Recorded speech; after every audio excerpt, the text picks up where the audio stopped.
શું કરે છે?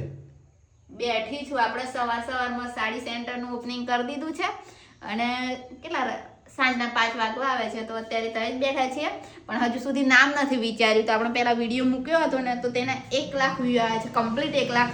અને ઘણી બધી 2000 જેટલી લાઈકો છે, 400 થી 500 નામ સજેસ્ટ કર્યા છે. તો એમાંથી હું થોડા ઘણા નામ વાંચીને તમને બતાવું.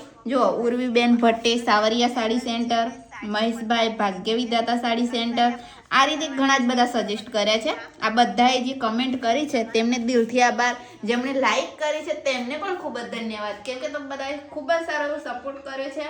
આપણું પેજ પણ નવું છે, પણ એટલો બધો સપોર્ટ મળી રહ્યો છે કે મને વિડીયો બનાવવાની પણ મજા આવે છે. તો હવે આપણે આવી ગઈએ નામ પર. તો નામ તો એટલા બધા સૂચવ્યા છે ને, પણ આપણે એક જ રાખવાનું છે.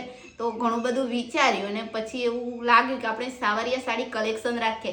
કેમ કે આ દુકાન જે આપણે શોપ છે ને, એ ગામડામાં છે અને આજુબાજુ એવું કોઈ નામ નહીં, એટલે કંઈક નવું લેટેસ્ટ લાગી રહ્યું હતું. અને આમ પણ આપણે સાવરિયા શેઠના નામ પરથી છે, એટલે એ જ રાખી લેવાની ઈચ્છા થઈ.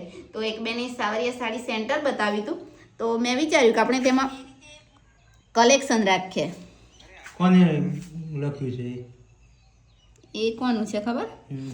જોન ઉર્વીબેન ભટ્ટ, સાવરિયા સાડી સેન્ટર. આવા સાવરિયા સાડી સેન્ટર વાળા પણ બીજી બધી ઘણી કોમેન્ટો છે, પણ આપણે બધું વાંચવા જઈશું તો લાંબુ થઈ જશે. એટલે ફાઇનલી એવું વિચારી લીધું છે કે સાવરિયા સાડી કલેક્શન રાખી લઈએ. તો જેમણે પણ નામ સૂચવ્યા હતા તો બધાના સારા જ હતા, પણ આપણે નામ તો એક જ રાખી શકીએ છીએ. અને આ બાજુ એવી કોઈ શોપ નથી, એટલે તે જ રાખી લેવાનું છે. તો નામ ફાઇનલ થઈ ગયું છે, એટલે મેં વિડીયો તમારી સાથે શેર કરવા માટે બનાવ્યો છે. તો તમને કેવું લાગ્યું તે કમેન્ટ જરૂરથી કરજો. અને કેવું છે, બધાનું નામ નથી રાખી શકતા, પણ તમારો ખૂબ ખૂબ આભાર.